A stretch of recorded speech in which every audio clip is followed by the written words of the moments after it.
Hello, folks. This is Dr. Charles Snodgrass, and this is the first video lecture for this course. This is the PDF version of our syllabus, but it is also available here in Canvas, as you all may have seen on the home page, home tab. And today I'm going to be helping you learn about logical fallacies, first with a video lecture on what is rhetoric. That will help kind of lay the ground rules for arguing and logic, and then a separate video lecture on the basic logic handout. So if you go to your modules tab, you should have already by now taken this MLA style quiz. It was this past Monday, which was yesterday, the 30th. And, that was kind of, or should have been straightforward. It's, where do you put commas and how do you cite in MLA style and that kind of factual information. And the logical fallacies module or assignment is a little trickier. So this is what the module looks like. And it first says study, what is this? What is rhetoric PowerPoint, which I'm going to discuss in this video. And then it says read and study this basic logic and logical fallacies handout or file, and I'll have a separate video for that. And then you take the quiz based on that information. There are 25 questions, each worth a point, if you will. So I'm going to go ahead and log out of Canvas. I was going to say Moodle, sorry. Log out of Canvas here.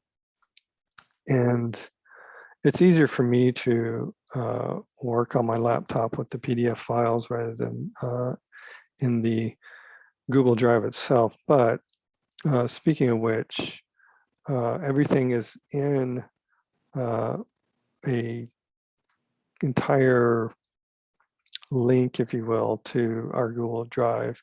And you just click on that link in the master document of the home page, and it's on the syllabus and Moodle. And you will get this, that is, you will get here, this is the grid view, if you will, all of the files and folders, right, of our course. The syllabus, all the information on the essays that you will need to write. Here, a folder on logic and rhetoric, in which is this, what is rhetoric PDF file.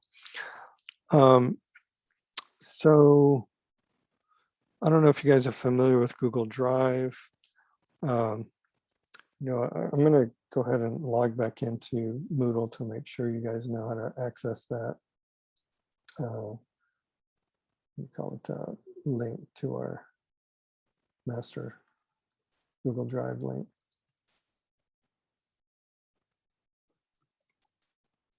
So what I see is, different from what you guys see in your course, because, I'm faculty. Oh,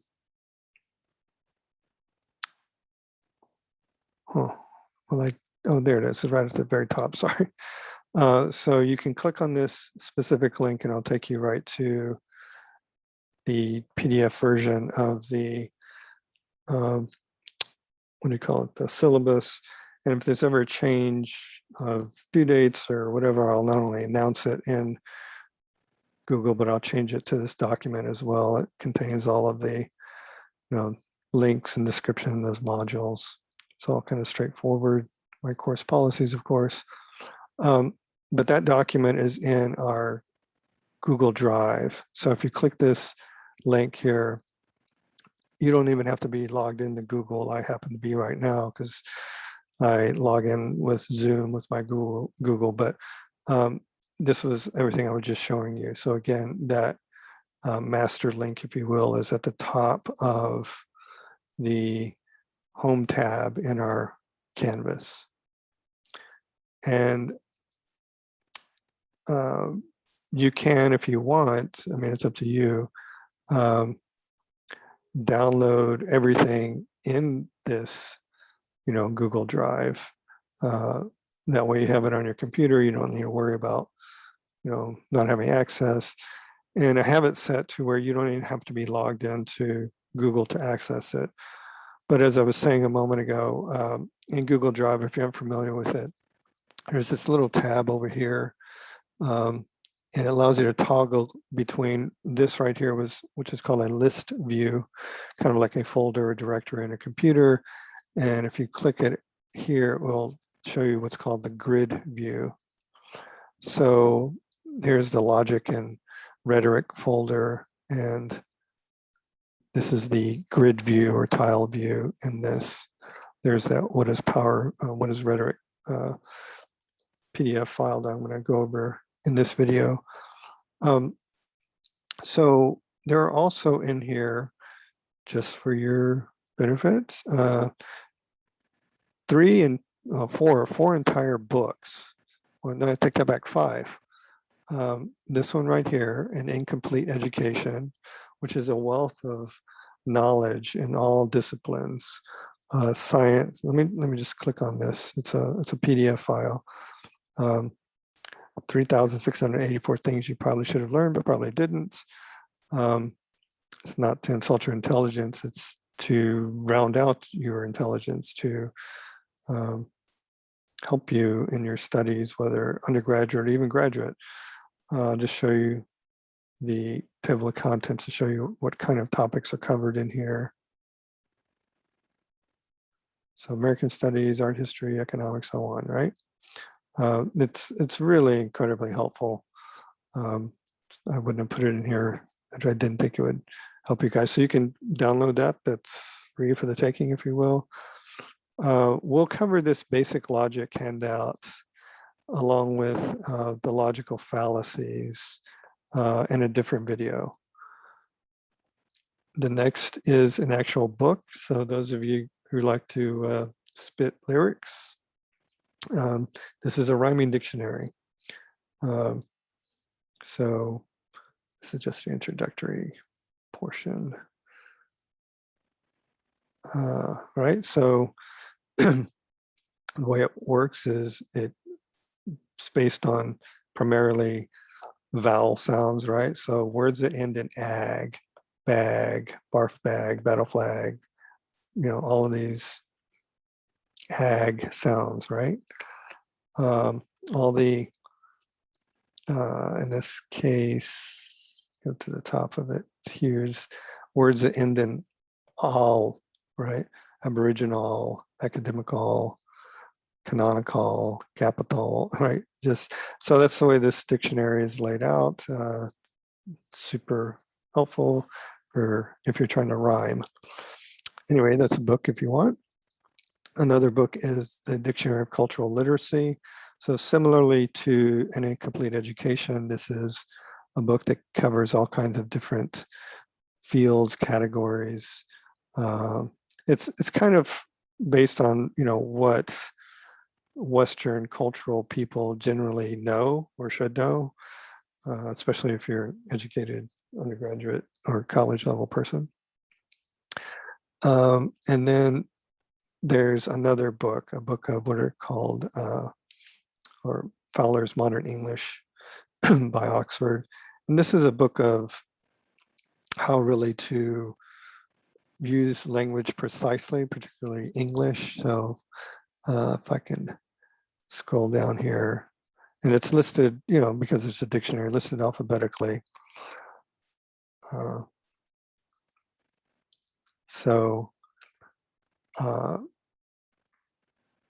Let me see.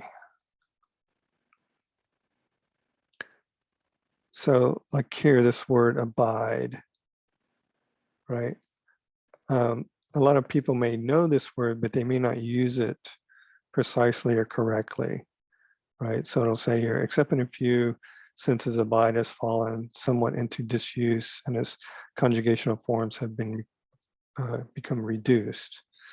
And it gives you examples what they mean by where it's, right here, he abided by our decision, right? I mean, that's used that way, but it's not as, common perhaps. So it's there are many like this, many usage dictionaries, but it will help, I think, or should help in your language use. All right, anyway, going back to this folder here. So before I begin this PowerPoint, I need to point out that one of the branches of philosophy is logic. And here you have a very famous painting called The Academy.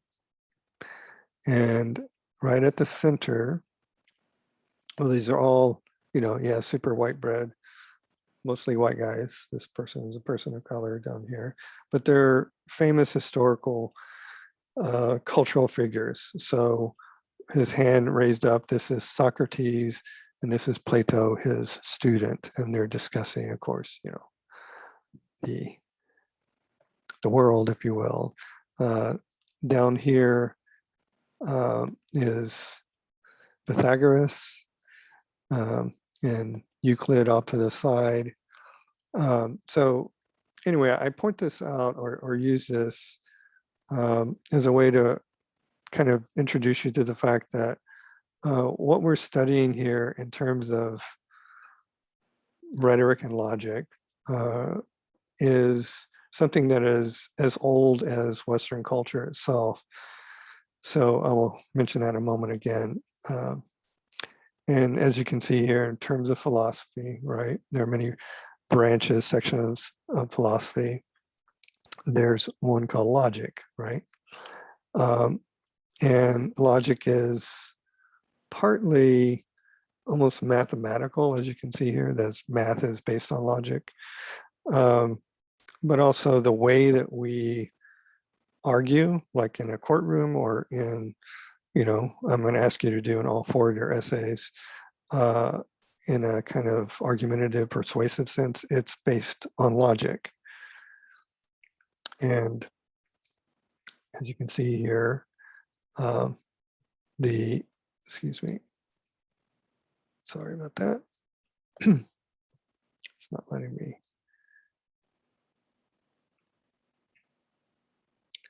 Well, it's not letting me drag this to the top. This is odd.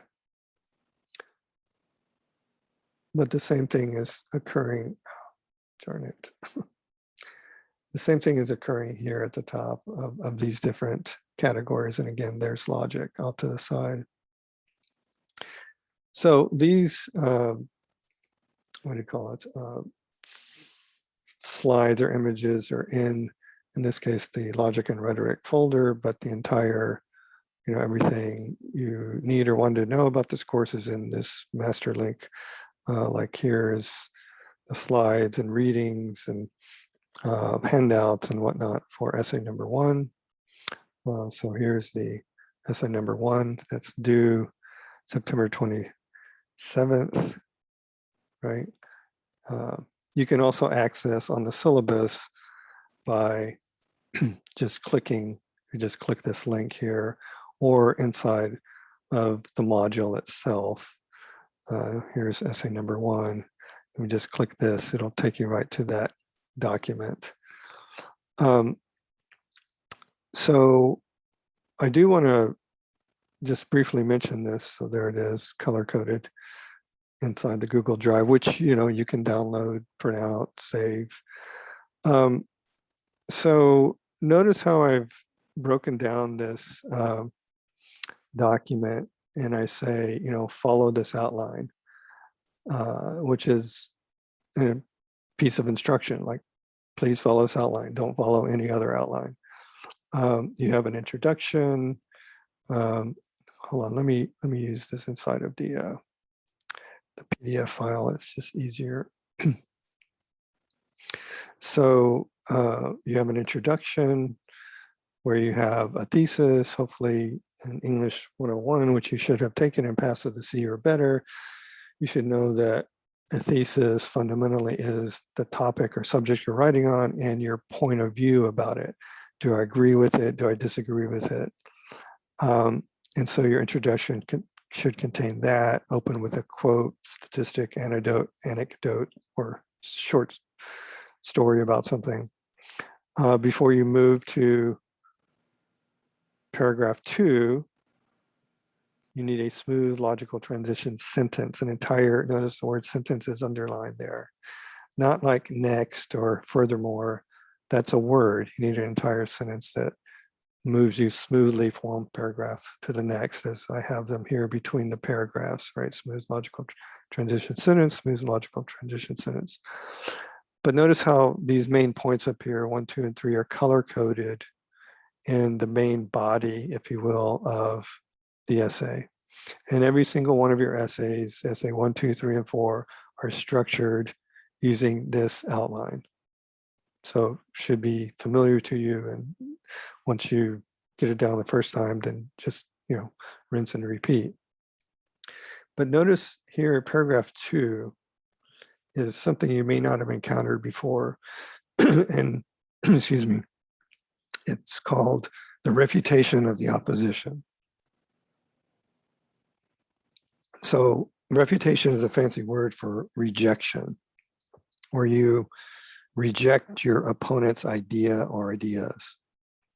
So if you say, we're not writing on abortion, but if you were to say, I disagree with abortion for, these 3 reasons, then over here in paragraph 2, you would need to acknowledge that, oh, by the way, there are people who disagree with you.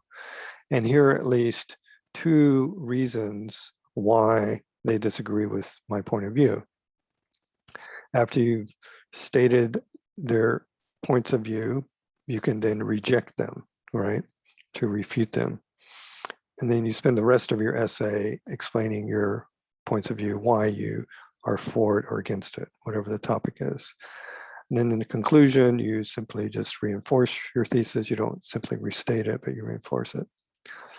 So I mention that now because, you should start thinking ahead. And by the way, all of these assignments, it says, due by September 13th, like, the quiz, or essay 1, it's due by Monday, September 27th. Those are, the last minute, last day. You can always work ahead. In fact, the very top of the syllabus says this is asynchronous or self-paced. So if you have other coursework and assignments coming up, you can always get this coursework out of the way. You can complete and submit documents or quizzes before they're due, in other words.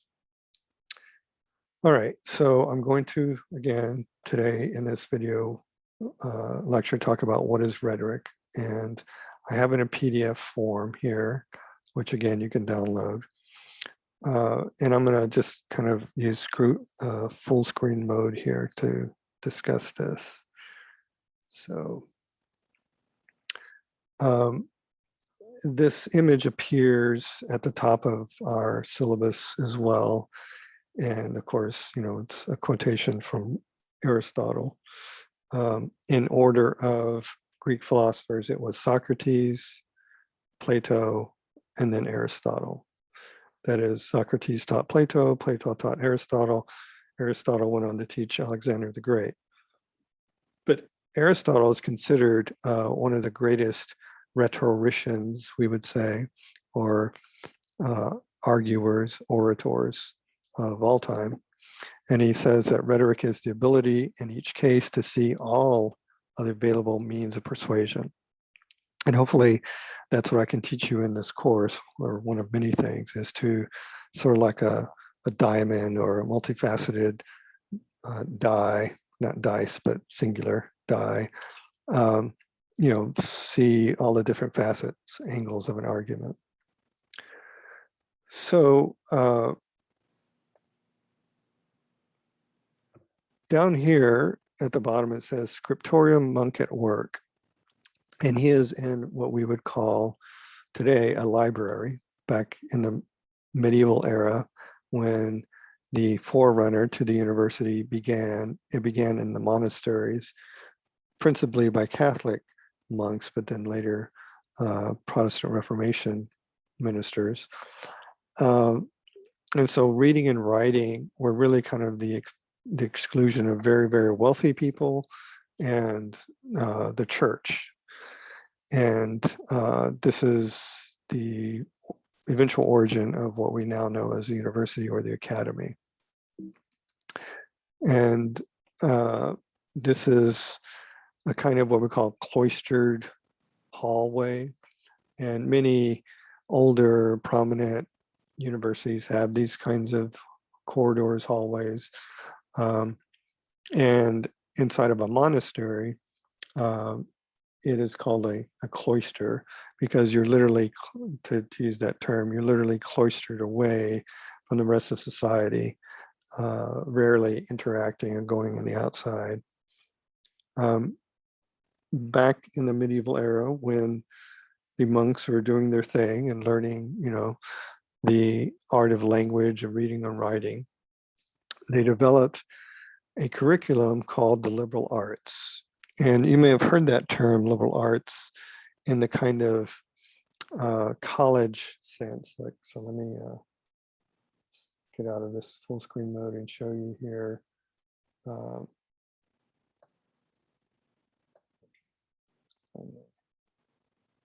Firefox here.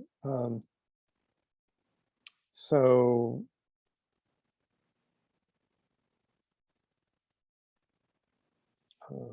there are a bunch of liberal arts colleges in the United States, and Pomona here in California, near the San Bernardino Valley, is one. But they're, kind of in every state. Concordia, I believe, in Louisiana, right, is one. I mean, you may, Morehouse, Spelman, those are HBCUs, but they're also liberal arts colleges. And what defines a liberal arts college is that it does not really focus on, technical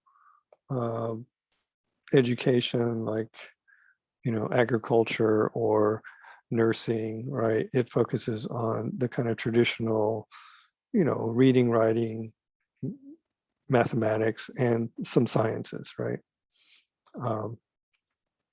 So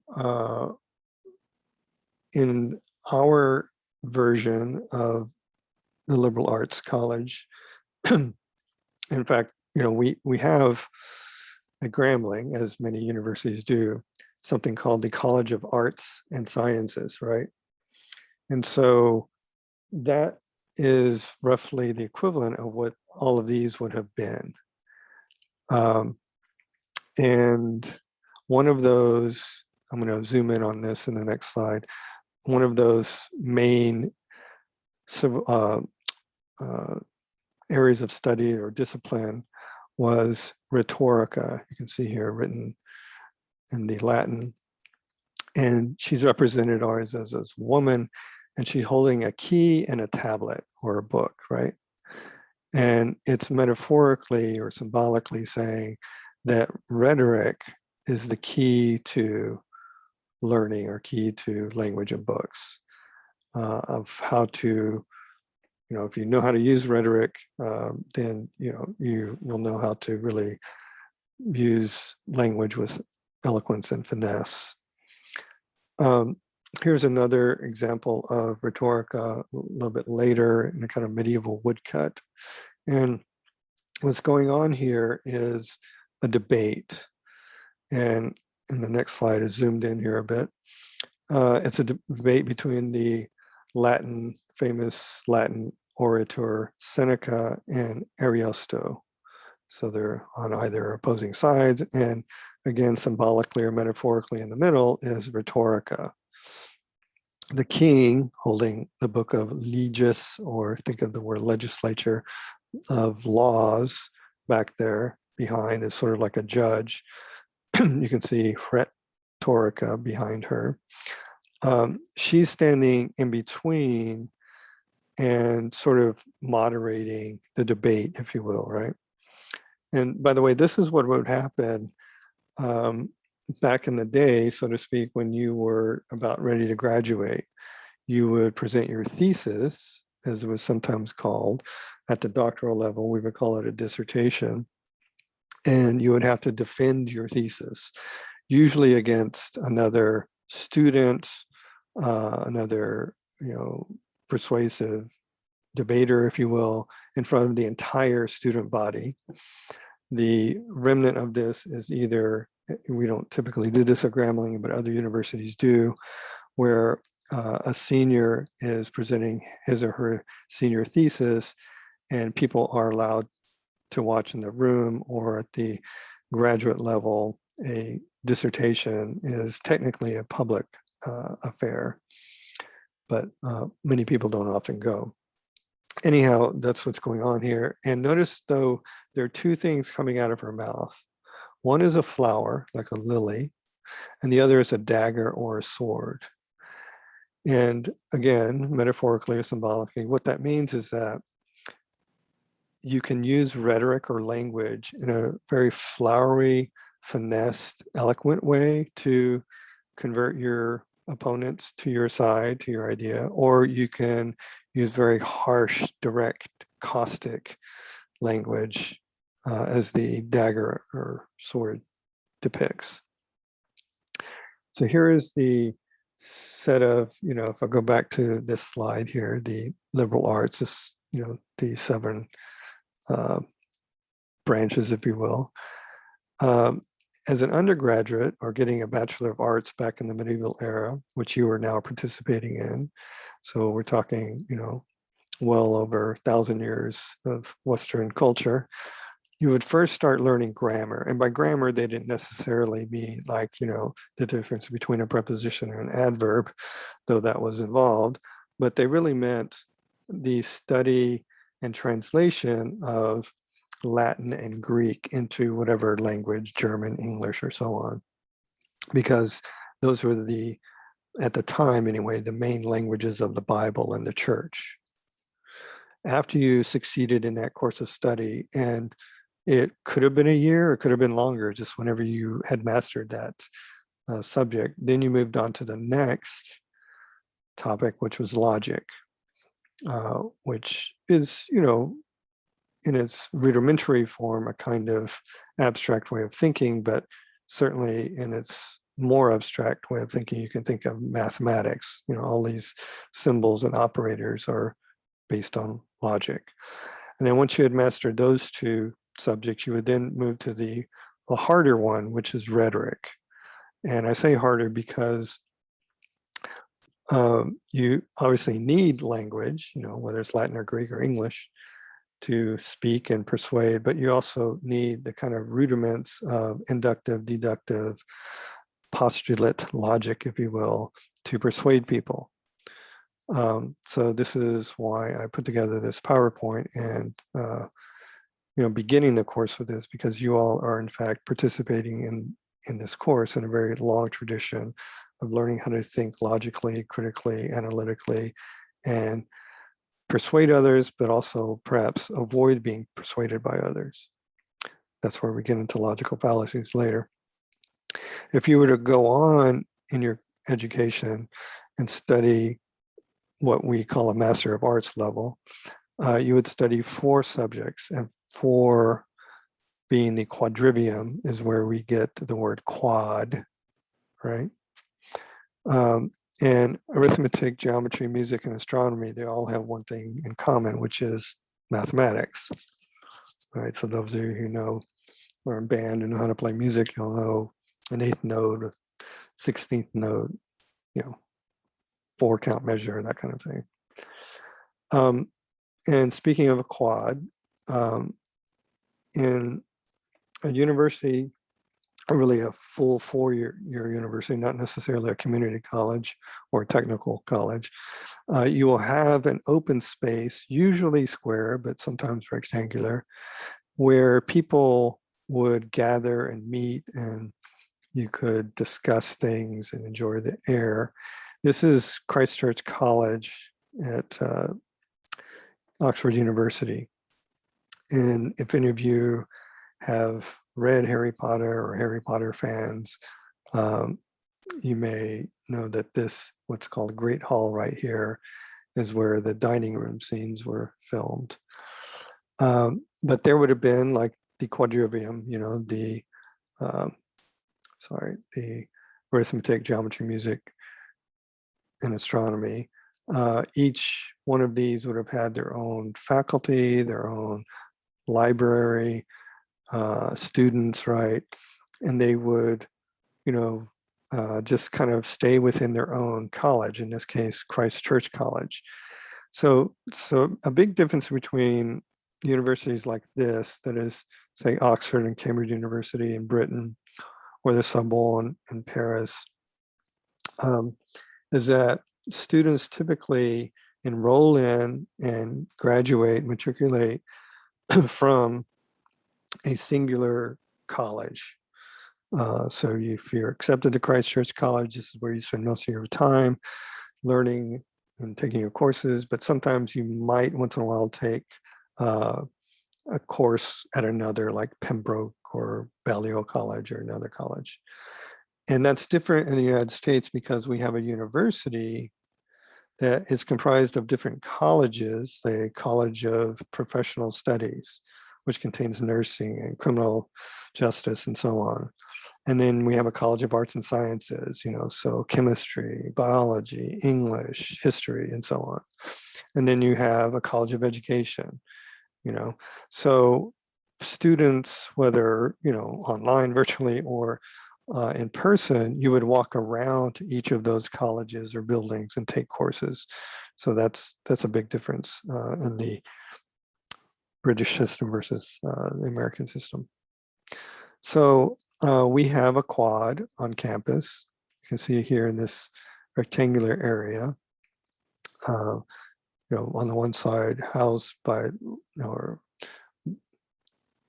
bordered by Long Jones Hall, the president, where the president's office is, Lee Hall, the financial aid office, what used to be Dunbar Hall, you know, Grambling Hall, and so on, right? So this large rectangular space is our equivalent of a quad. All right, so what is rhetoric? This dictionary definition comes from the OED, or the Oxford English Dictionary. And I need to say this up front and emphatically.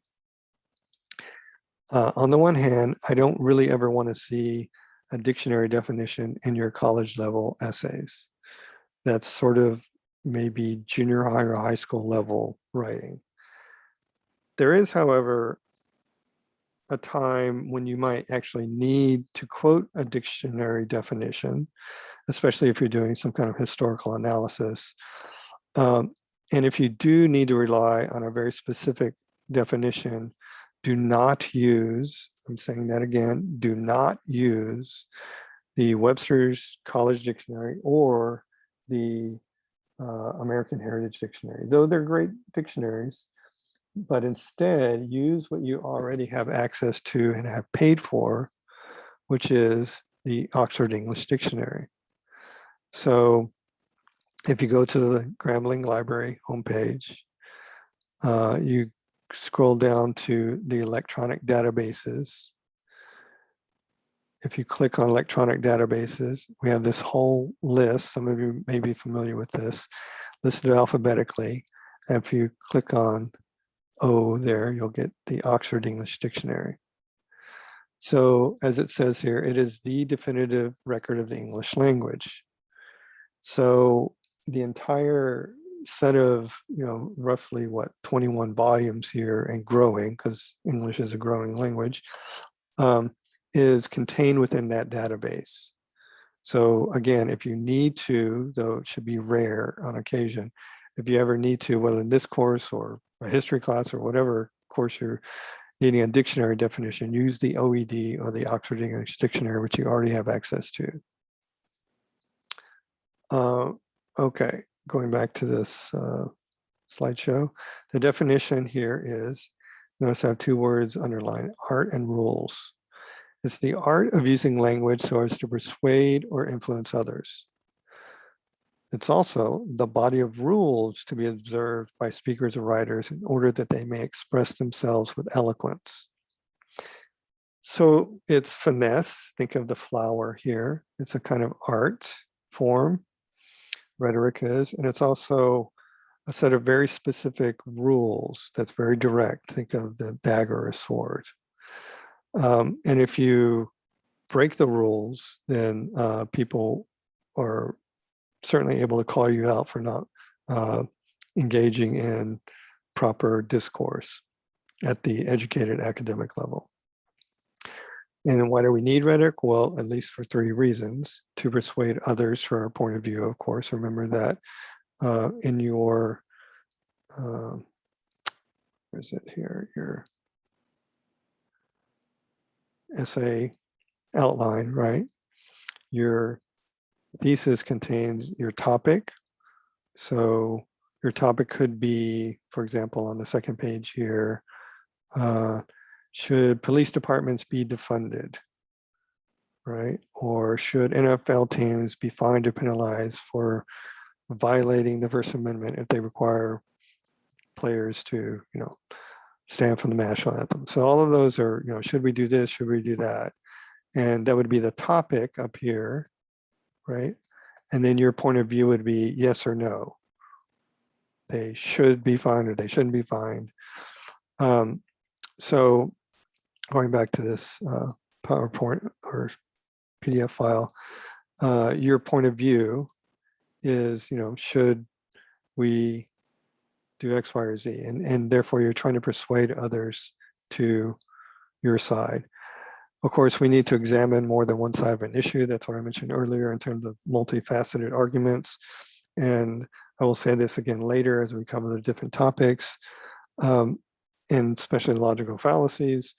There is almost always, so I qualified it, but almost always more than two answers. It's not just yes and no, but there's often the middle or third or, beyond that third ground, a kind of compromise like, well, yes, no, or depends, right? Like you could say, I'm against abortion, except under cases of rape or incest, right? And therefore, that's on the one hand, it's no, I'm not for abortion, however, or it depends on the circumstance or situation. And then another reason we need to use rhetoric is to formulate opinions for ourselves. And honestly, folks, I do want to teach you, how to adhere to MLA style and write well and powerfully and effectively. I want to teach you how to argue persuasively, but right here, to think for yourselves. That's one of the most important things I can do for you as a college professor. Just because you've heard something doesn't mean you need to accept it. You need to, formulate your own ideas. It may be close to or just like some existing idea, but it doesn't mean you have to automatically agree with it. And I would argue that this is a main problem we have now in our, not just country, but probably around the globe, is that there are too many people who don't think for themselves, that they just mimic or repeat or repost or reblog or, just regurgitate what others have said without really thinking closely or analytically about it. And this is why critical thinking, as we call it, not negative thinking, but critical in the sense that you're analyzing it, why critical thinking is super important.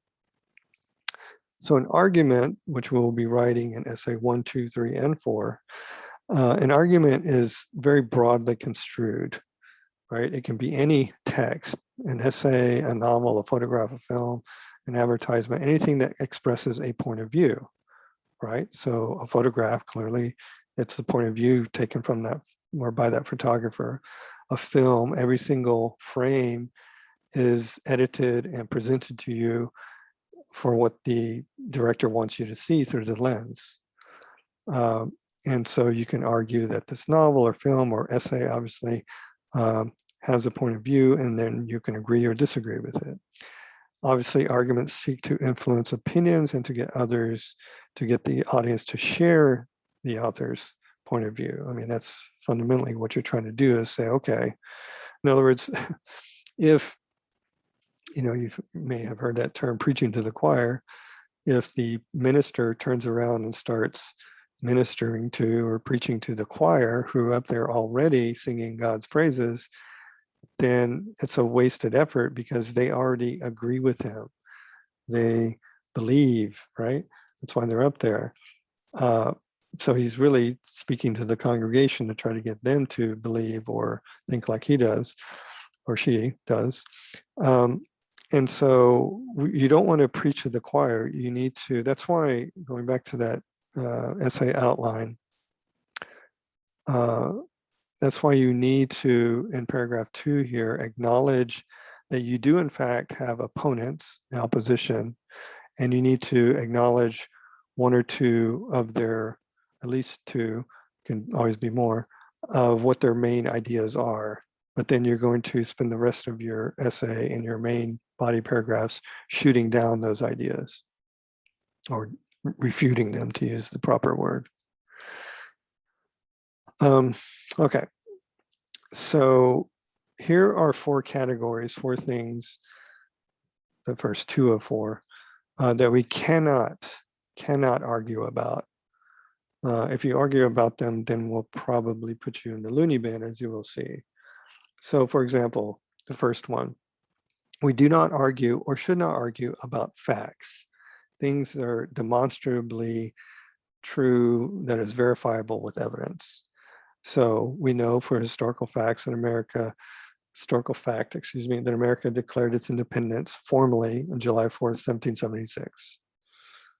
However, you can discuss whether a fact is true or whether it represents a given situation fairly. And this is what literary historians and historians themselves do. They argue the accuracy, if you will, of those facts. Let me give you an example. It's one that you may already be familiar with.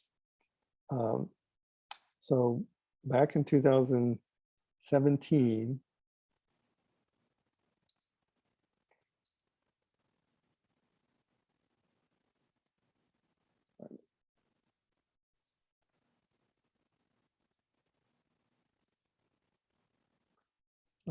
you may recall that Trump said that he had the largest crowd size, right? And a reporter had asked Kellyanne Conway at the time, his advisor, why they said that was true. And she said, well, we were using, or Sean Spicer, the press secretary for Trump, was using alternative facts. So think about that phrase for a second, folks. Alternative facts. It's a rhetorical use or sleight of hand. I mean, that's what rhetoric is, right? It's a finessed way, kind of slick way to say, oh, I'm actually relying on something that's not true, but I'm going to put the word fact after it so you think that it's true. In other words, there is no alternative facts. Facts are facts, simply put, period. And everyone has access to the same facts. So you can see here, left versus right, 2009 versus 2017, that clearly he did not have the largest crowd size, right?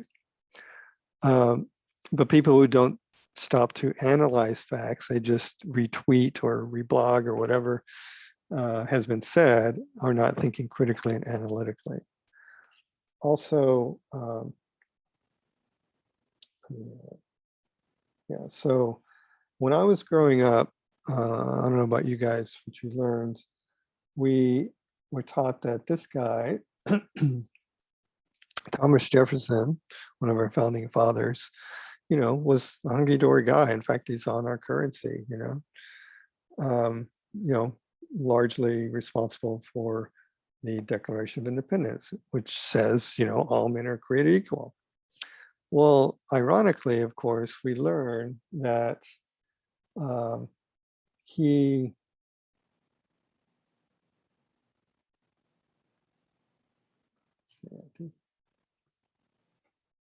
different spelling, so that he actually had slaves, and he also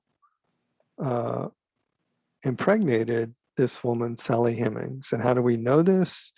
Because, right, we have DNA evidence that people who are still alive today have Thomas Jefferson's DNA in their bodies, right, who are of African American descent. So going back to that slide, what I'm saying here is that, we could say, yeah, okay, Thomas Jefferson, he was, important guy in the Declaration of Independence, founding father. However, let's, represent him accurately and fairly, all warts and all, right? The second category of things we cannot argue are impossibilities. I mean, it should only make sense. Like, we should invade Mars. Well, we could try to invade Mars, but we barely even have the capability to put a rover sending back pictures. We can't muster the ability in the future, perhaps, right? So down here, we can try to discuss something currently impossible might be possible in the future. So you can say, well, if we were to be able to, how could we invade Mars or colonize Mars, right? So things that are currently impossible, we just cannot argue those. It just makes logical sense. What also makes logical sense is that we cannot argue personal preference. So the easy example here is, chocolate or vanilla ice cream, or even regular chocolate candy. That is to say, some people, some of you out there, just may not like the taste or flavor of chocolate and would prefer vanilla or another flavor, right? That's how your taste buds roll. And you could likewise say that, I just made this up. You could put, Beyonce versus Rihanna or whoever, but, you could say Drake is a better hip hop artist than Future. And that at the time becomes a personal preference. However, you could actually make an argument to explain why you hold that Drake or Beyonce or whoever is a better artist than another one. And you would have to do it in a kind of comparison contrast mode. So you could say, think of like two columns. On one column is Beyonce and the other column is Rihanna. And you could say, okay, based on their record sales, based on their fan base, like how many fans there are, outlets, swag, merchandising. And then you can say based on their lyrics in terms of, whose lyrics are more profound or brilliant, or however you want to decide that. But you have to evaluate either person or category along the same criteria. And the final thing that we cannot argue are personal beliefs. And it should go without saying, but I just need to spend a moment on this because a lot of students, especially freshmen or undergraduate students, want to argue that their particular belief system is not only the only religion or belief system, but it's the right one. It's both, the way, the truth, and the light, so to speak, right? However, as I put in here, there are different interpretations, versions of belief systems. There's the Jewish or Christian God. There's Allah of Islam. There's Vishnu of the Hindus, of Hinduism. There's Buddha of Buddhism. And there's Odin of the former Norse mythology, or Zeus of the Greek mythology, and so on. So that's fine. You're allowed to have your own belief, right? However, what you're not allowed to do is start an argument, a logical position from the beginning by saying, for example, abortion is wrong because in the Bible it says thou shalt not kill. So what you're doing is you're asking your audience to, one, believe in your belief system of, in this case, Judeo-Christianity or the Bible, and two, believe in how you're interpreting that. And I'll just give you an example of a literal versus figurative difference in interpretation of the Bible, and that is where we can get into trouble.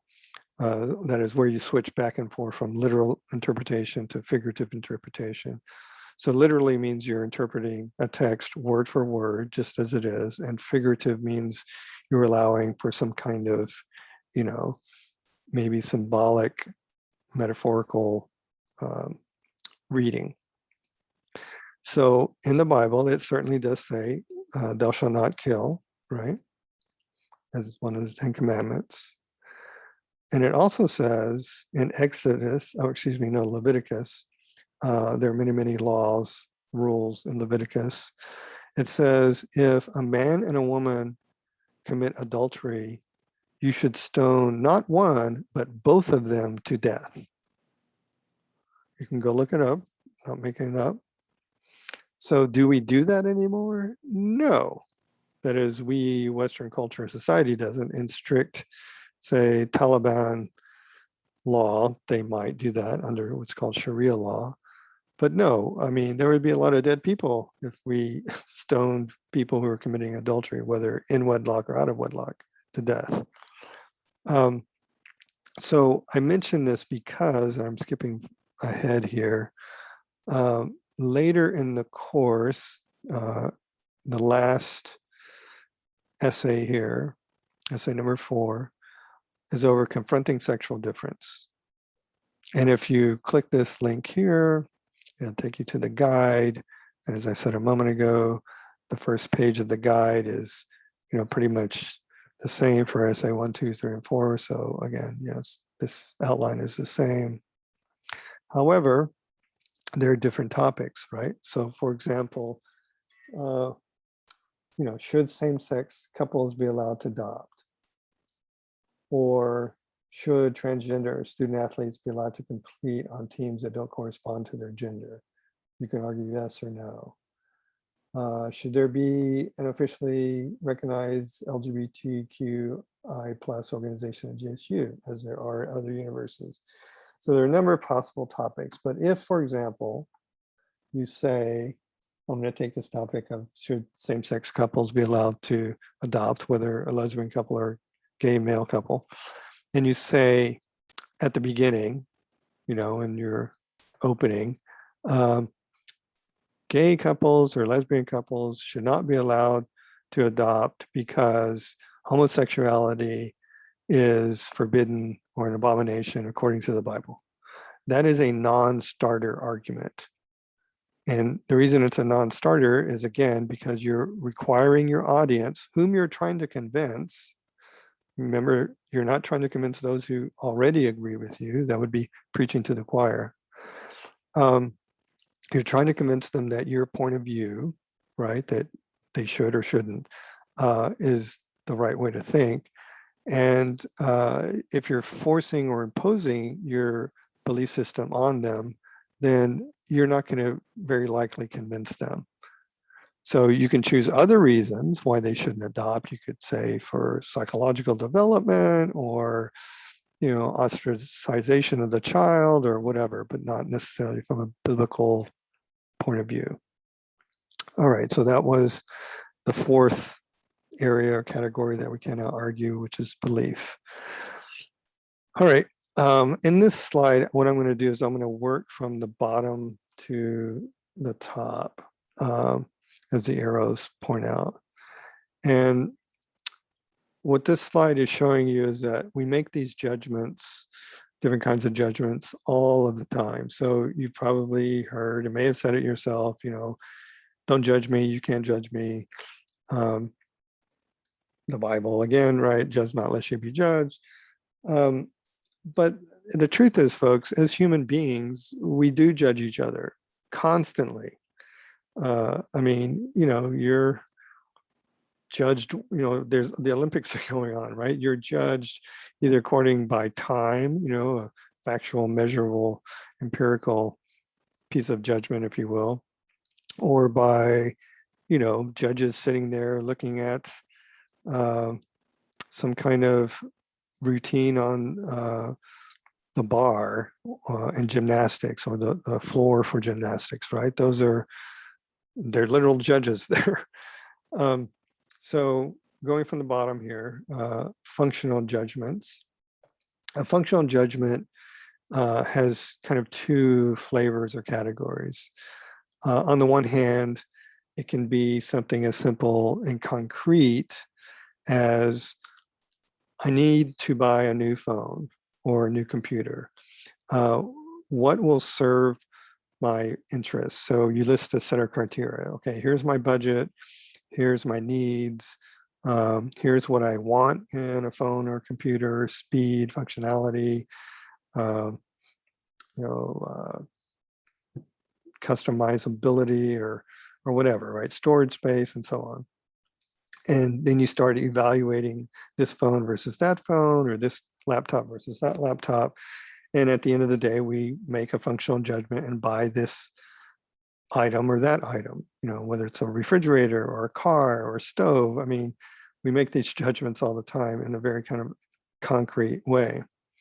However, functional judgments can be more abstract. That is not something you hold or touch.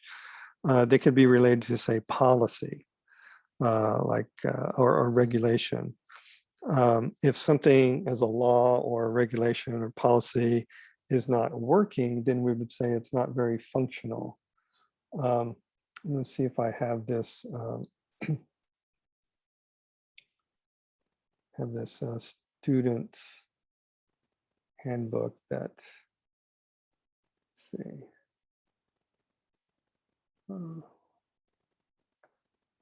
Sorry. There was a student handbook a while back.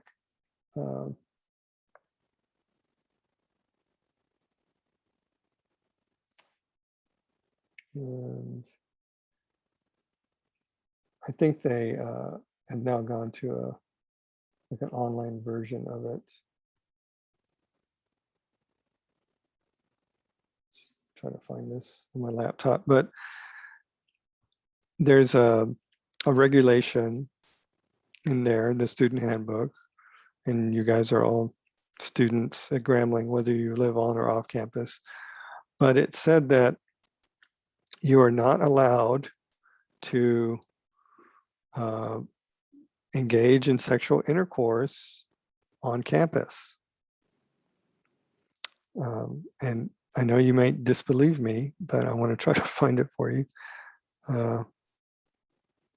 So I think it's maybe this one.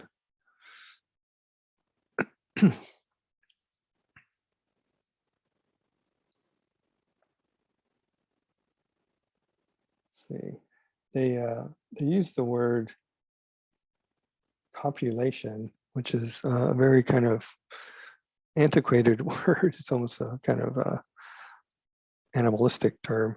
So this is in the section on, prohibited conduct.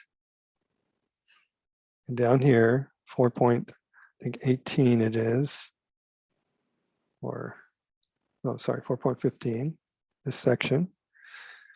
All consensual activity and or sexual intercourse, copulation, in case you didn't know what that was, on the university premises is strictly prohibited.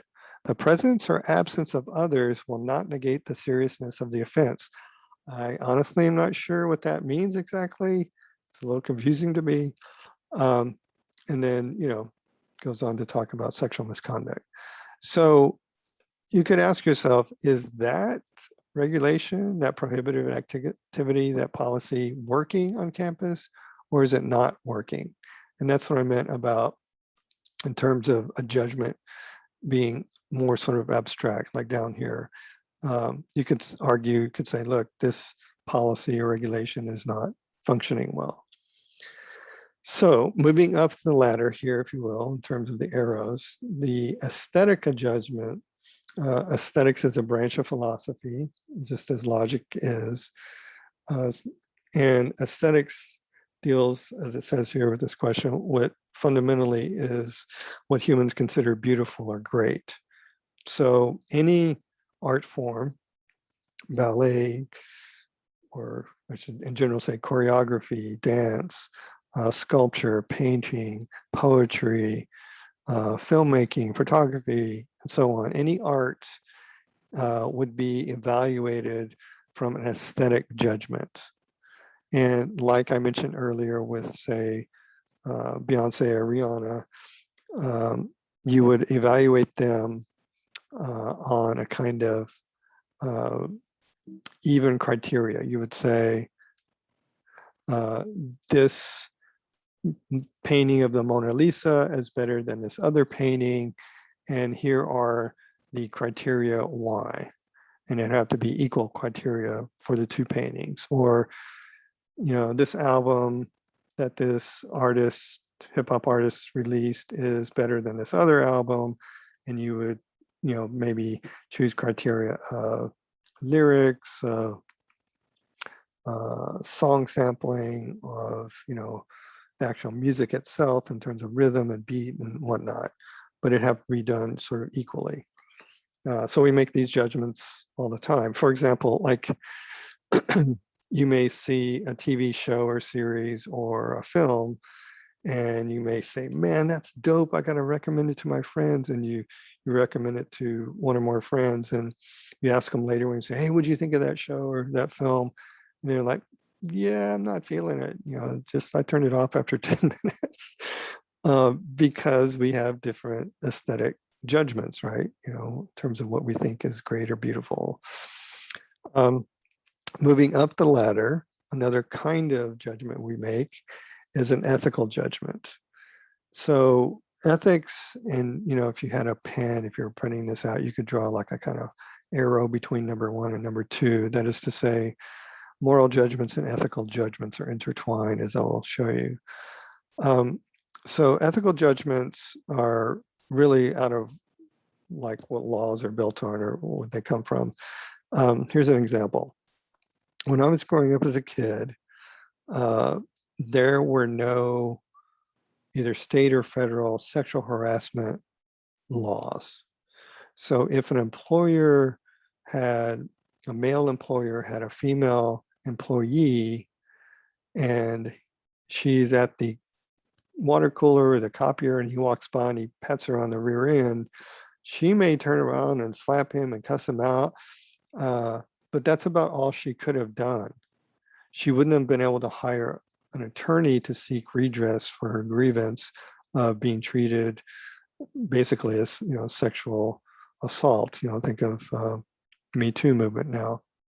But now we have in place that if that were to happen in a workplace, or not a workplace, in a school setting, or even at home, that people can be fined and or imprisoned for sexual harassment, right, depending on the severity.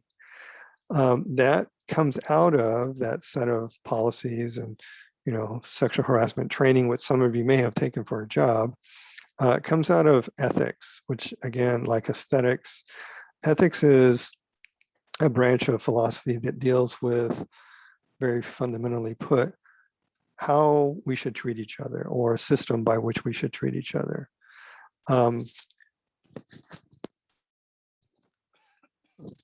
Excuse me. So, you know, I mentioned earlier with relation to Islam, something called Sharia law, which is very harsh and kind of very harsh and severe according to Western standards. I'll just put this up here for you. So it's religious law coming out of Islamic tradition. But in part of Sharia law, they could, for example, kill a woman if she were thought to have either committed adultery or dishonored the family. It's called an honor killing.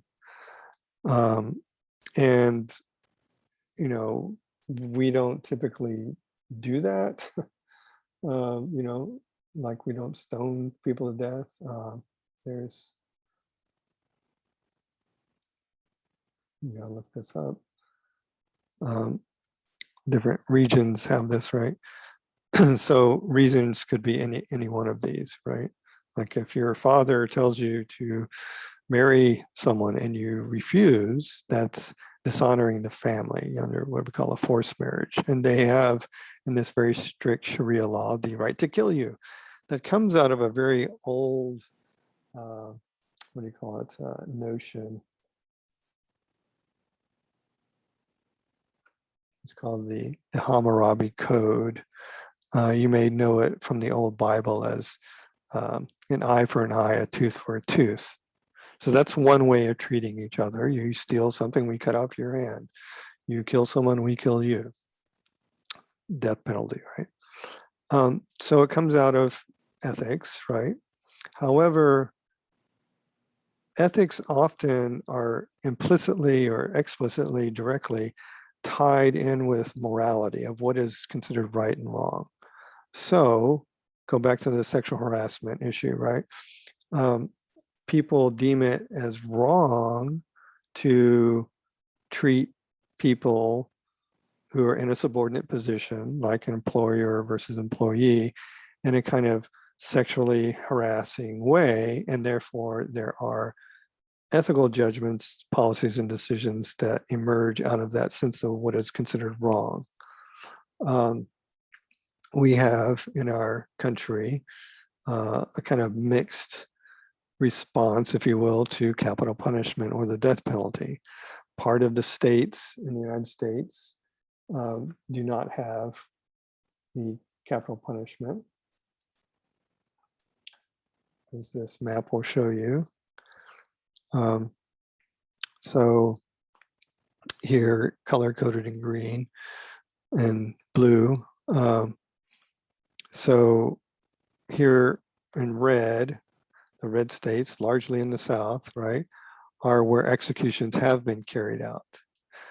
But in green here, capital punishment has been repealed, meaning the death penalty was either never there, or if it was there, it's no longer on the books, right?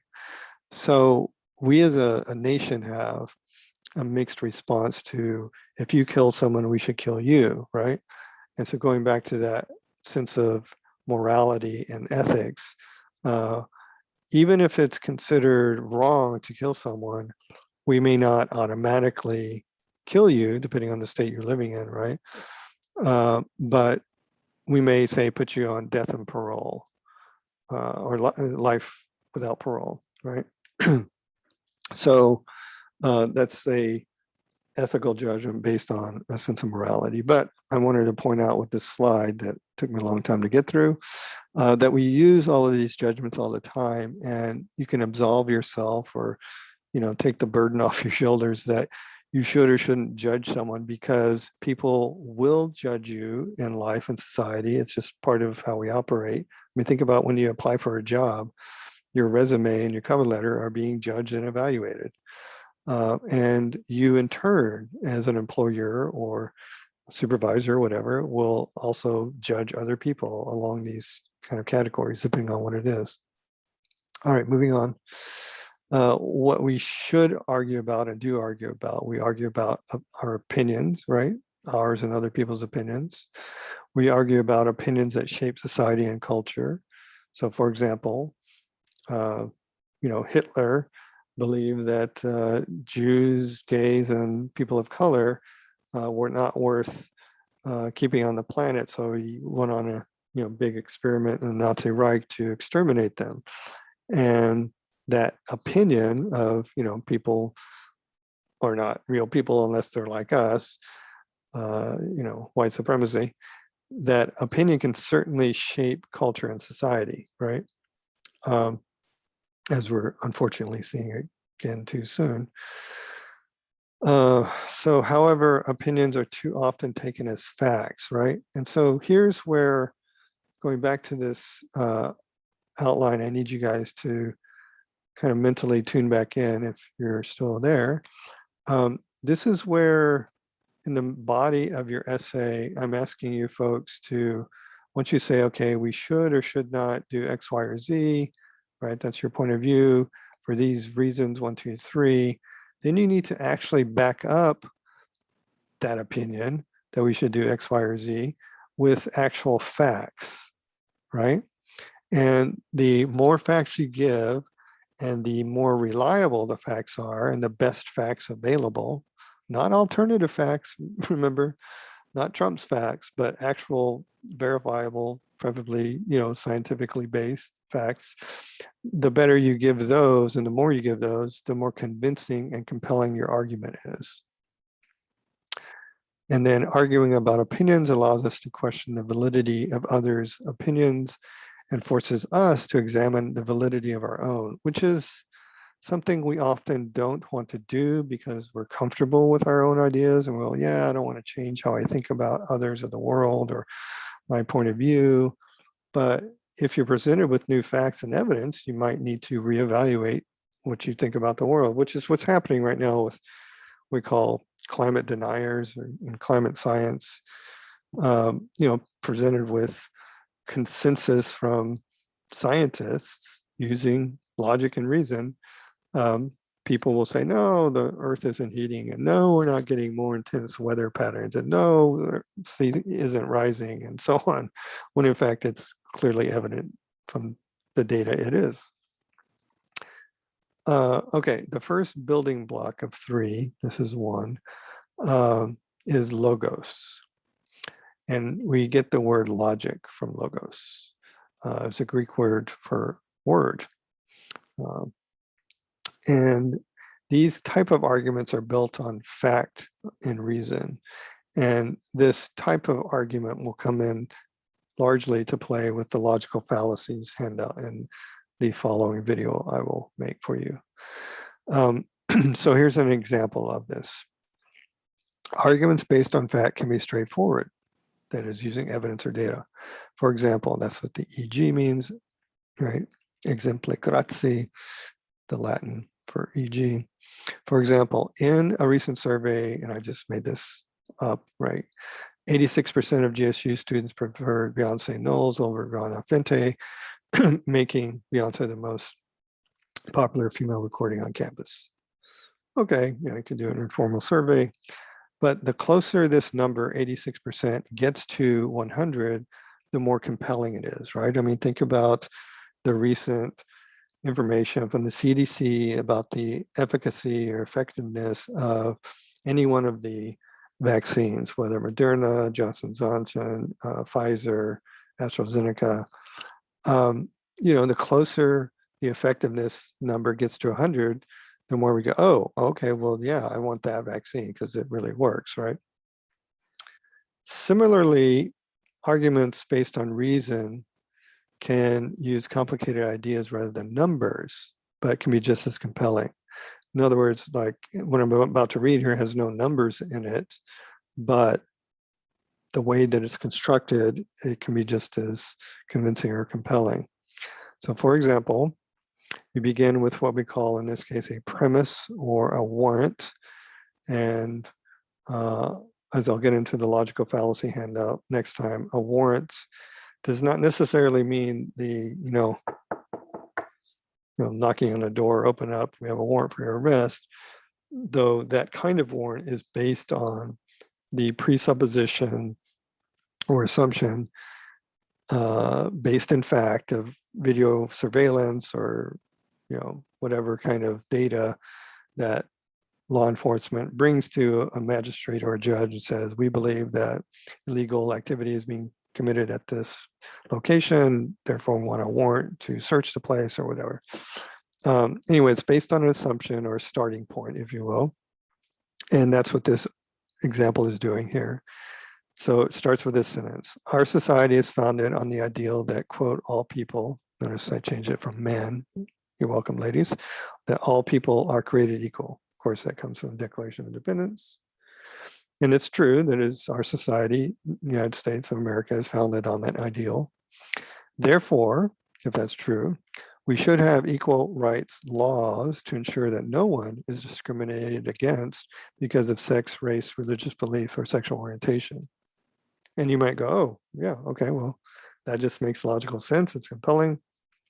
And it is true that we have inscribed into law with the 1964 Civil Rights Act that you cannot discriminate against someone based on their sex, male, female, their race, African American, Asian American, Mexican American, whatever, their religious beliefs, Muslim, Jew, Christian, so on. But we do not actually have, I just threw this one in here, we do not yet, who knows if we ever will, have laws that uniformly at the federal level, the national level, protect people who have different orientation. Now, it is true that in 2015, let's see, go back to that essay one. Oh, wait, no, not essay one. Essay number 4, the last essay that you'll write, that in 2015, the Supreme Court, in effect, made, by not hearing a case, right here, same-sex marriage legal, okay? And so since 2015, regardless of which of the 50 states and territories in Puerto Rico you live in, you can be lesbian and get married, and it counts and is as equal as a regular heterosexual marriage.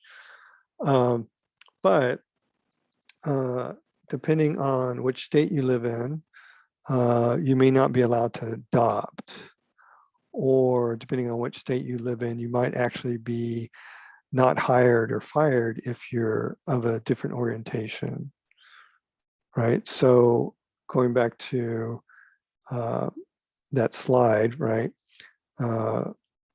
This last one of sexual orientation is not really treated the same as religious belief, race, or sex. Okay, next slide. So what questions do we ask in a logic-driven or logos-driven argument? Is the evidence or data correct? Well, right now we are watching some states, not all of the 50 states, but some states be awarded millions and millions of dollars because there was, in this country, you may have heard, might still be going on, you say, an opioid epidemic, right? An opioid epidemic, excuse me. And one of the main players in this was this drug right here, oxycodone, also known as Oxycontin, or just Oxy. So what had happened is the company that released it, they fudged the data basically. And it is actually a very highly addictive, I mean, it's where we, right here where it says opioid. An opioid is fundamentally a drug that comes from the poppy plant, and the poppy plant is, I go here, it is what basically is the form of heroin and all other,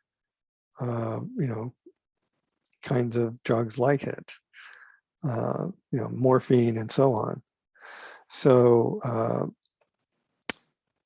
anyway, the company, it lied in its data to the FDA because they wanted quick, rapid approval, and they didn't reveal how addictive it actually was to patients. And then doctors and pharmacists kept prescribing it because people got addicted to it. And then we ended up with this huge, opioid epidemic, unfortunately. So I'll give data and statistics here, right? But here are overdose deaths since 1999. It's pretty terrible, So again, heroin is included in there because it is a type of opioid coming from the poppy plant. So is the evidence or data correct, right? Just because someone gives you evidence, just like in your essays, you're going to be providing, facts, evidence, data to back up your reasons why we should or shouldn't do something. The evidence and data better be strong. It better be from good sources, because you don't want people poking holes into your argument. The second reason is the warrant or assumption sound, meaning the starting point. Like if we went back to this slide here, our society is founded on the ideal that all people are created equal. Okay, well that's true, Declaration of Independence, right? But is your warrant or assumption sound like, again, I mentioned earlier, if you said, people should not have abortions because according to the Bible, the Bible says thou shalt not kill, that warrant or starting place or assumption is not sound in this case because, again, we do not argue personal belief, and your personal belief in Christianity or the Bible is one that you would be forcing your audience to agree with before they even heard the rest of your argument. Another thing that we need to ask a logic-driven argument is, are there logical fallacies? Hopefully there are not logical fallacies, right? We'll learn about them in the next video, but you need to avoid logical fallacies in your writing, which I'll teach you how to do in the next video. Okay, part 2, or building block number 2 of what is rhetoric, is pathos. And pathos, the root of it comes from the Greek word meaning emotion. So you can see here, pathos or sympathize, or the word empathy, the root of that word is emotion from the Greek. So arguments based on pathos attempt to sway the reader, convince the reader to sympathize with the author's position. For example, donating just 30 cents a day can save a child from starvation. Well, that is an emotional argument. It's an argument, but it's based on, tugging on your heartstrings, because unless you're a heartless human being, you might go, well, of course, yes, I might want to donate to someone in need, right? We often don't do that because we're skeptical about where our money might actually be going, but that's a different argument altogether. These arguments often use stories or images that evoke emotion or language charged with certain values. For example, if you're a patriotic American, you will support building a wall to deter illegal immigration. Sounds kind of familiar, huh? In fact, in Texas, I think Governor Abbott is spending lots of money in his state to continue building a wall. And the implicit, not overtly stated often, but implicit argument is that if you don't agree with building a wall in this instance, or having athletes stand and put their heart over their hand for the national anthem, if you don't agree with that, then you're not a patriotic American, right? It's tugging on some supposed patriotic value. But one of the hallmarks we will learn of being an American is that we have the right to dissent or disagree. It's built into our governing system. These arguments, although they can build a bridge between author and audience, they can also alienate if the audience does not share basic values in common with the author, right? So, if people are holding BLM, Black Lives Matter signs, or painting that on the street, and there are others who don't believe in the justice and equality for all in the Declaration of Independence, but also in the our Pledge of Allegiance, liberty and justice for all, then you will alienate your audience and vice versa. So here's an example. These are actual photos of children in what is called Darfur in the Sudan. Sudan is in Eastern Africa. You can see Egypt up here. And they've been, kind of forced, unfortunately, through tribal warfare into these refugee camps. And when you see images like this, you feel like, well, yeah, like I'm not heartless. I want to help these poor children, right? Like this, UNICEF, it's a charity. So why don't we, right? If you see these ads on television or in any kind of media. Here's another pathos-driven argument. And let me go back here. The argument based on pathos, right, tends to sway the reader based on emotion. So here, the emotion is sympathy. I want you to sympathize with these children. Here, the emotion is a simple four-letter word, and it's not heat, and it's not the F word, it's lust that all human beings typically have. This ad, by the way, is actually banned in the United Kingdom for being too revealing. But as you can see here, there's hardly any words here. Catch the fever, right? And then a picture of the bottle or the fragrance. So the argument that's being made is you will what? Become as sexually desirable, catch the fever, if you buy this product. And that's what they want you to do. They want you to shell out your money, whether it's 80, 120 bucks or however much it is. So, not to be fair, ladies or gents, whatever, whatever. This is, I think, Fitty, and he has his own, right? Again, not many words here. Power by Fitty, define your own. Does define your own power. So marketing agencies and advertisers are very aware of what as human beings, what our triggers are. Base primal desires like sexuality is one.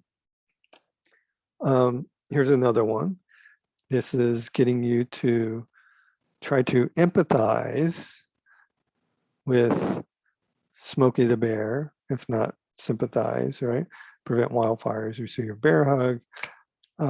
It's about being a responsible citizen. Think of all the fires, unfortunately, we're having out in California in the West. Here, this argument is one of fear. So this gross, disgusting water says 1.4 million children die every year from dirty water. And so notice the words that are capitalized there: million, die, and dirty. What it's trying to get you to do is to go, oh, okay, well, if you want to prevent millions of people dying from dirty water, then you will, buy our product, believe in zero, and, give money to our charity of UNICEF. Here is another kind of argument that I confess I was seduced by, if you will, when I was in high school, because right after high school, immediately joined the Marine Corps, enlisted in the Marines. Because I saw the uniform, I thought, man, it's a pretty snazzy uniform. I like to wear that, which, I did. But it doesn't really show you the real deal of the ins and outs of everyday Marine Corps life. But notice that it's right here, an entire nation's kind of playing on this notion, again, of supposed shared values. Meet Otis, cute little pug. And here it says, Otis lives in a shelter. He sleeps a lot. There isn't much else to do. When people walk by, Otis opens his eyes and wags his tail. Then they leave. So he eats and waits and remembers the smell of home, scratches of his owner, a squirrel he used to chase. Then he gets tired and sleeps again. When you buy Pedigree, we make a donation to help dogs like Otis find loving homes. Help us help dogs. So you're like, man, I have a dog and my dog needs dog food. So the next time I go to the store, I'm going to remember this ad because I'm going to see Pedigree and think of little Otis here, and they're going to help Otis out. Again, marketing strategies work. That's why we have people that are hired as marketing and advertising people. And some of you in business may be, right? Here is getting you to, buy this product, right? And so it's equating the fastest creature on the planet, the cheetah, with the speed of Nike. I don't know if you guys know, I hope you know that Nike is the name of the Greek goddess of victory. All right. So that's where we get the word, the swoosh, as we call it. The symbol that the company came up with is supposed to be emblematic of swift running or flight. And so what it's saying here is like, you want to be fast, put on a pair of Nikes. And how do you know? Well, ask the master, the cheetah. Pretty sure I don't see any tennis shoes on this cheetah. But, again, marketers, advertisers want you to lace up those Air Jordans or whatever, and you too can be like Michael on the basketball court, right? Not probably. Oh, yeah, I only threw this in here because it's a marketing tactic or strategy, right? And so people buy into this notion of, patriotism, right? But it's this last word here that really causes problems for many people, understandably, because we're like, wait, when was America great? Like, I don't know that's ever been. It's been good, it's been better than a lot of countries, but it hasn't been that great for many people. It continues not to be, as is evident by all of the racial strife and inequities we continue to have. So pathos, we ask questions of that kind of argument by saying, which emotion is the author trying to invoke in you and how? So here, this is emotion of supposedly of, what it means to be in America, of patriotism, or here of wanting to succeed or be approved of for your athletic prowess, or here sympathy for Otis, or here again a shared kind of sense of what it means to be an American or a patriot, right? So they're invoking a certain kind of emotion. Is the author relying on emotion to obscure the facts? And this, by the way, folks, this question right here is usually true. That is to say, if we go back to Beyonce or Fiddy, the emotion that is being invoked here, of course, is sexual desire, lust. But what it's obscuring is the fact that every single human being has different body chemistry, and therefore every perfume or cologne will smell slightly different on every single human being. Just like we don't all taste the same. If you taste a beer or cognac or whiskey or whatever, wine, like we all get different palate results or flavonoids, if you will. So what's being obscured here are some basic scientific biological facts. And if you deliberately obscure the facts, think of, again, Oxycontin obscuring the data, then you are being an unethical arguer, right? So remember, if you went back to the definition of rhetoric, where it says, rhetoric is both an art and a set of rules. If you push too heavily on the art side and you're trying to finesse your argument by playing on the emotions of your audience rather than providing them with verifiable fact, then you end up in the realm of being an unethical arguer. And as you'll see with the logical fallacies in the next video, politicians are usually very proficient at obscuring facts. And then finally, is the author suggesting how you should feel or how you should act if you feel a certain way, right? Yes, they're usually saying, you know, buy this, or you will be fast, or you will be considered a patriot and belong with us, and so on. All right, the last building block of the three, ethos, comes from the Greek word meaning character. And we also get the word ethics from ethos. And so these are arguments based on you're the author, in this case, of your essays, your credibility or reputation. Credibility meaning believability. And just in that word credibility, think of how many words come from it, right? Like the word credit itself.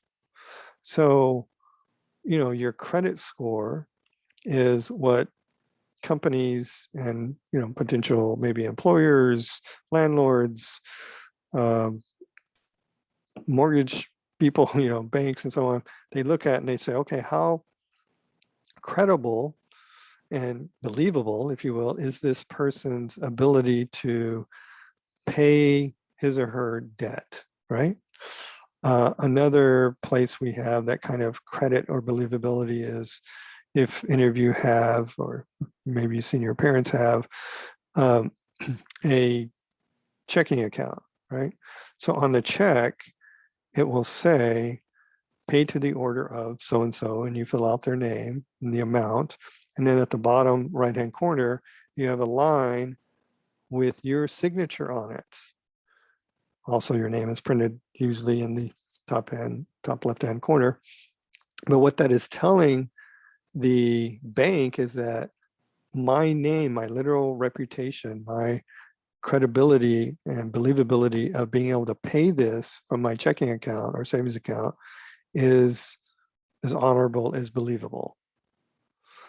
So when it comes to writing arguments, you need to be believable, incredible, not incredible, but and credible and believable. So arguments based on ethos convince readers that their author is informed and knowledgeable and thus offers an opinion to be trusted. For example, the Surgeon General states that smoking endangers your health. Well, the Surgeon General is an appointed official of the United States and appointed by the President of the United States, right? And currently it's this Vivek Murthy, okay? Happens to also be an admiral in the Navy, vice admiral. So you can't be the Surgeon General until you've done a lot of other work in healthcare, right? You know, first, you know, if you look at his life, you know, he went to Harvard for his undergraduate. Therefore, you know, you have to have some chops to get into Harvard, math and verbal, so on. And then he got his medical doctorate and Master of Business Administration from Yale, you know, two of the top Ivy League schools in the nation. He was, or still is, in the Navy, right? So he was part of the Department of Health and Human Services. In other words, you can't get in. Here he is being re-sworn in recently by Biden. So you can't be a Surgeon General until you've done a lot of other things. So when the Surgeon General says, hey, this pack of cigarettes will endanger your health, it's coming from someone who is believable or creditable, right? Some of you have seen these, right? These warnings. And the irony of some of these, right? Like this one says, you know, oops, sorry. I did not want to load that image. Oh, it wants me to download it. Sorry. Just thought I could bring it up. Trying to get you to see the actual label. Do this. I use images a lot to try to explain things in a quick, easy way.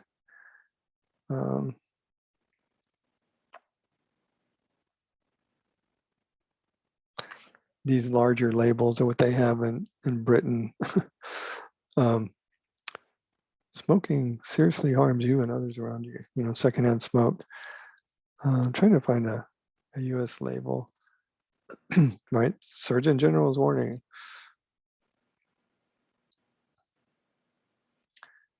Oh, well, that's not very helpful. It's not very good. Anyway, this one down here says cigarette smoke contains carbon monoxide. Well, it sure does. So when you have something from the Surgeon General that states that smoking endangers your health, you should believe him or her because it's a credible source or piece of evidence. And your sources therefore should be credible and believable as well. Ethos, that is this type of argument, can be based in authors themselves or in the sources they use to support their arguments. So this is what I'm saying about your sources in your essay, and you will need to have sources that you cite and document. You know, you can paraphrase or quote, but anyone and everyone should be able to find those sources, and they should be accurate in their representation of either paraphrasing or quoting. And preferably, you know, solid, top-notch sources that I'll help you find. I actually have, by the way, speaking of which, if we go to the class, you know, you click that master link, and each one of these, let me put this in the list view. Each one of these, essay 1, 2, 3, and 4, I have already pre-culled or pre-gathered sources and information for you. So the first essay due September 27th on an issue of racial justice or injustice, really. There are PDF files, there's MP3 interviews, there's images, and so on, right? So not only could you use these sources, but you should use these sources in your argument, right? Anyway, going back to the PowerPoint or PDF file, ethos depends on the style. How well can you articulate yourself? So this comes back to the art of rhetoric, right? That is, what's your level of diction or language use? Every time in an essay, you write the word good, bad, or the phrase a lot, I'm going to mark that in your submission and say word choice, because those words are just throwaway, empty, nondescript words when you can come up with very precise, colorful, descriptive words at the college level. So instead of saying a lot, you could say a myriad or a plethora, right? Vast amount, you know, those are much more descriptive. Also, in terms of style, one meaning of the word of style is what I just said in terms of language use and how you construct your sentences, your phrasing.